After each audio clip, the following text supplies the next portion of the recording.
Dr. Siobhan O'Sullivan does like knowing animals. Dr. Siobhan O'Sullivan does like knowing animals. Hey guys, welcome to Knowing Animals, the podcast. Knowing Animals is a podcast where we talk to animal studies scholars about a piece of their work. I'm Siobhan O'Sullivan and I do like knowing animals. This episode of Knowing Animals is brought to you by ASA. ASA is the Australasian Animal Studies Association. ASA is a fantastic organisation. It is an organisation that works to support animal studies scholars and artists and activists. It supports animal studies scholars in many different ways, including by organising a conference which occurs every 2 years. The next one will be in the middle of 2019. It'll be in New Zealand. It's going to be absolutely fantastic. So start saving your money and start applying for leave now, because you're not going to want to miss the 2019 ASA conference. Meanwhile, go and like them on Facebook so you can watch what they're up to. And finally, think about becoming a member. ASA depends on membership subscriptions to run, so please think about joining ASA today. Now, this episode of Knowing Animals is coming to you from Mexico City, where I'm attending the Minding Animals conference. And I'm very lucky to be joined by Marcel Sebastian. Now, Marcel is a sociologist at the University of Hamburg, and today we're going to discuss his book chapter, Deadly Efficiency, the Impact of Capitalist Production on the Meat Industry, Slaughterhouse Workers, and Nonhuman Animals. And this appeared in the book Animal Oppression and Capitalism, which was edited by David Nibert and published by Praeger in 2017. Yeah, welcome to the podcast, Marcel. Yeah, hello. Thanks for having me here. I'm very happy. Marcel, why did you write this book chapter? Well, the thing is, I have been working about the topic of slaughterhouse work and the meat industry for a while now. I've published some articles, but they were all in German, and I'm also doing my PhD on slaughterhouse work. So, actually, David Nibert, how did you call him? Nibert? Nibert, I think, Nibert, but I could be I'm wrong. very sorry, I never know how to pronounce it. Sorry. Yes. So he approached me asking me if I would like to contribute a paper to these 2 volumes he was editing, and I was very, very happy that he did so. So, yeah, actually, I took the chance to finally write something in English and get my research out internationally. Yeah, that was pretty much the background how I came to write this particular paper. Fantastic. I mean, it's clear from reading it that you're an expert, and so it is wonderful to publish in English. So ignorant people such as myself who can only speak English can also have access to your work. Now, you start by saying that the role of capitalism in the production of meat is often ignored. Why do you think that's the case? I think that the role of capitalism to human-animal relations in general is quite often ignored. I'm not really sure why this is, because for me it seems to be such an obvious factor that at least influences heavily the way we treat animals and the way animals are positioned in human societies. I guess that if you work on capitalism, first of all, it has some kind of normative implication often, because when you look at it, it's not really a nice way of living together, because it is, it's preferring the powerful, and it is quite bad for those who are not in power.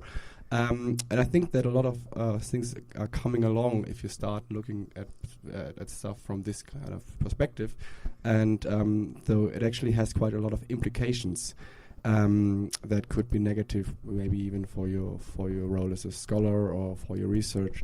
And I think it's kind of like this ignoring this elephant in the room thing where people would choose, or we all would choose, not to really look at this complex problem, because it is, it's getting really complicated once we actually do not have to change only like the cultural perceptions of people or things like this, or maybe the law, but also like the social structure or the economic structure itself, because this is like probably the most difficult thing to change. Interesting. So, Marcel, you start by having a look at the origins of the slaughterhouse in the United States of America. Can you tell our listeners about how the slaughterhouse came to be or developed in America? Yeah, so interestingly, if you look at the history of slaughtering, you can see very, very obviously and openly how like core elements of capitalist production, like profit maximization, international competition, or like national competition, and private ownership of the tools of production and things like this, how they were important and influencing the way the meat production was changing. So you have this, I think it's similar in all Western countries, where you have meat production being a task or a work that was done mainly by local actors in a small scale. It was like a regional production scheme. And then when capitalism and industrialization come in like onto the stage of history, it becomes a real business. So you can see the implementation of certain techniques, like, as I said, industrialization or first modernization, slaughtering as a form of factory work that had like a snowball effect on the whole industry. So once you could actually make big money with producing meat, the whole thing started to change very, very quickly. And with this along comes the change in technology, or vice versa, changes in technology boosted, so to speak, the development of the meat industry. So you had like obstacles in the way, especially for the US, that couldn't be overcome until a certain technological development was starting. Now, for example, the transport of frozen carcasses, or the longer transport before that of living animals via railways, which weren't there before, significantly and radically changed the face of the meat industry. So suddenly you could export all the livestock, the so-called livestock, from, I think it was the Midwest, right, to the more seaside cities where the slaughter factories would be. And then also you would see this, the implementation of like tailorist modes of production, like factory style, industrial style slaughtering, where not one butcher man would slaughter the whole animal, but as you know, this chain of like this division of labor kind of production, where the animals would be transformed from a living being into a commodity within minutes, and now today within seconds sometimes, right? So so you can see that this whole idea of how we produce this commodity, the meat, is driven by the wish of the producers to make as much profit as possible. And since it is such a contested field and has always been, it really is a matter of cents and seconds. So the quicker you can produce, the more efficient you can produce, the more you can produce, the more you can produce in a better way than your competitors, the more money you make. And you can see that this competition was very, very tight. So during the whole history, there was a lot of change in the main actors, like which companies ruled the international market, but there has always been just a couple of them. There was always been like a rather monopolized business, but they were like fighting each other seriously, very, very intensely.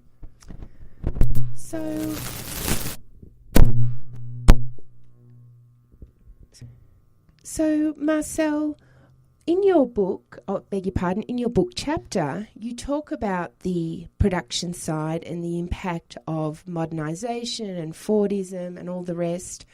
But you also talk about capitalism's impact on the consumption side of the equation. Can you tell us something about what happened with regards to the downward pressure on prices and other associated things like that? Yeah, as I said, capitalism is a very complex system. So it is driven by many different actors, and one group of actors obviously is the consumer. So the consumer in a capitalist society is mainly looking, or has learned to mainly look at prices. So I mean, now we have like post-Fordist markets where there's like niche consumption, and people are looking at maybe very particular types of consumption. But generally, over the history, the consumers has learned to consume standardized products and is looking for the cheapest price. So he's giving this pressure back to the retailers. So the retailers are competing each other for the lowest prices. They want to get the customers, so they may have to make the prices lower. So they're giving the pressure back to the slaughterhouses. So the slaughterhouses know when we slaughter our animals to cost intensely, the retailers are just going to go to our competitors, or maybe they even start their own slaughtering facilities, which happened. And so they are giving this pressure back again to the farmers who knowing that when they implement, like, let's say, welfare standards, it might actually make their meat more expensive. So either they find a retailer that wants to have more expensive meat because he can sell it for, like, as an organic brand or something, or they just have to cut down on each level that they can. So both slaughterhouses and the farms, but I was looking at slaughterhouses mainly here, of course, are forced to produce as cheaply.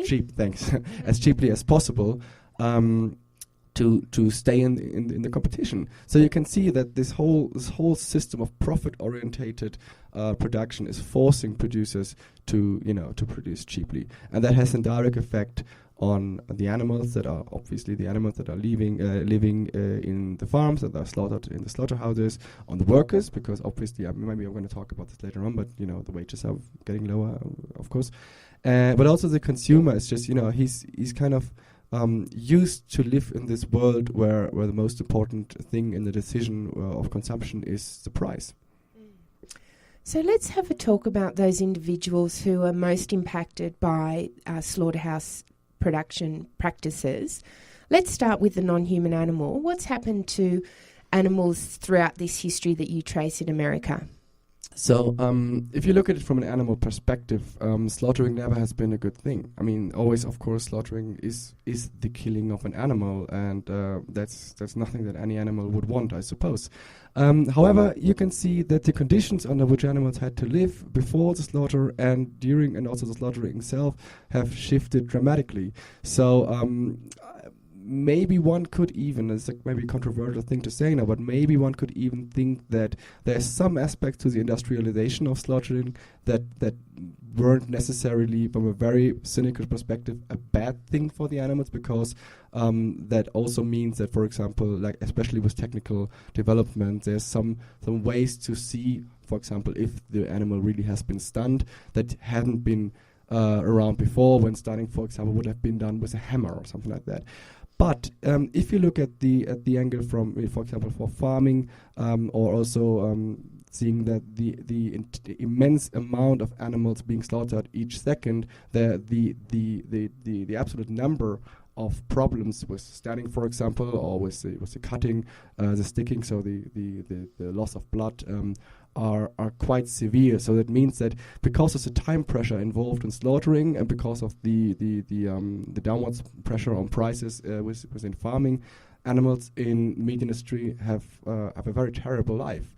So, if we talk about farming here, for example, the influence of capitalism on farming, you can see that all these so-called modern farming systems, especially the CAFOs, are a result of the wish of the producers to produce cheaply and to make more profit.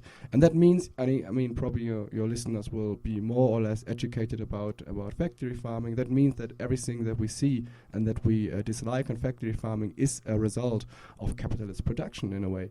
And also, as I said, with slaughterhouses, if you imagine just how many animals are slaughtered each second in the US, you can imagine like how quick this has to be, how the animals are treated. You can't treat every animal individually and care for it. Even I don't know what this would mean in a slaughterhouse, but still, even theoretically, you can't really take care of an individual animal. You have to make them go where you want them to go as quick as possible, and you have to pretty much, you have like a few seconds to actually interact with them, and that cannot be any ground on which, I mean, even if you would think that slaughtering could be done in a good way, it doesn't really make sense that this would be a way how this could be done, yeah. So then that brings us to the human workers who have the perhaps unenviable task of having to turn these animals into meat. Can you say something about what the modernisation of the slaughterhouses meant for the humans? I think that slaughtering is one of the industrialized work forms that are the least modernized in a post-industrial way, maybe all over the world, like as in Europe and in the US. That means that they are still working in a really like typical Fordist circumstances, having a lot of time pressure, having quite unsanitary work conditions, having often very long work, hours, working very long hours, having little to no support by unions, because a lot of the big slaughterhouse companies actually have been fighting and still are fighting unions, sometimes quite openly, though the working conditions are very, very poor. And that also is a result of, first of all, because of capitalism, as I said, because the slaughterhouses try to cut down costs with wages, and second of all, because slaughtering has gone through a process of dequalification. That means slaughtering used to be something like a craft, and now it is pretty much just a standardized body movement procedure, and that means that you can't expect to be paid very well if your work is very dequalified. Though there are still some skilled workers in slaughterhouse, especially in Germany. I found out that there's quite a lot actually of them.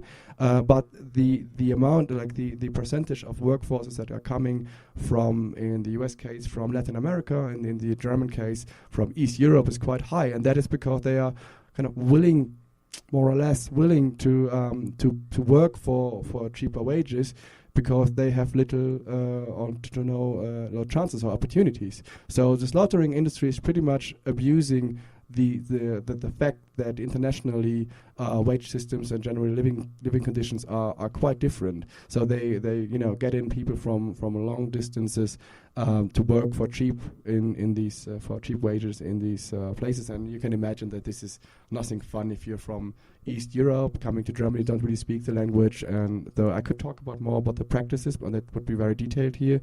Maybe this is a good way to promote the article itself, to read it, but I can also do this if you want to. Yes. Look, do you know what, Marcel? I think you've given people a very good entry into your chapter, and I think people should now go off and read the chapter. It's very interesting. It's very accessible. And that's one of the reasons we do the podcast, is to encourage people to start thinking about doing their own reading and engaging with animal studies literature. So why don't we move into the 5 quick questions? Are you ready for your 5 quick questions? All right, I'm ready. You're ready. Okay. Can you recall the first piece of pro-animal scholarship you ever read? I think it has been Peter Singer, Animal Liberation. Must be. Yeah. Can you remember the first piece of pro-animal scholarship you ever wrote? Yeah, it was an overview on human animal studies in social sciences that I wrote together with 2 colleagues from Hamburg, also Julia Gutja, who's here at the Mining Animals Conference as well. And this was published in a magazine or a journal on political education. But and the interesting thing it was published by a government-run organization. So that means that it was actually one of my most cited articles, because it was distributed very, very well, because it was a public organization that was wonderful publishing it. So Marcel, if you had to name one animal studies scholar who's had a big impact on you, who would it be? This is very, very difficult, because maybe this is a good symbol of human animal studies. There's not one particular author I would say influenced me the most, but it's a couple of them, and that's so great. But if you force me to choose one, I'd maybe say who was the first author that influenced me very, very much, and this was Birgit Mütterich, who is probably not known outside Germany, because she was writing on animal studies issues before the popularization of animal studies, and unfortunately she died a couple of years ago, way too early, and she was a brilliant mind. I think her work brought me, or motivated me to actually, when I was still a student, motivated me to engage in animal studies, and I'm very thankful for that. Marcel, could you please say her name again more slowly? Yes. Because I've not heard of her before, and I'm sure some listeners will want to look her up. Yeah, as I said, she only wrote in German, so maybe you learn German and then read the article. It's going to be hard. Yeah, but it's going to be worth it, I promise that. She's called Birgit Mütterich. And the pronunciation is quite difficult, but if you want to learn more about her, get in touch with me, and I can definitely give you more information about her. Wonderful. So what's the most important thing academics can do for animals?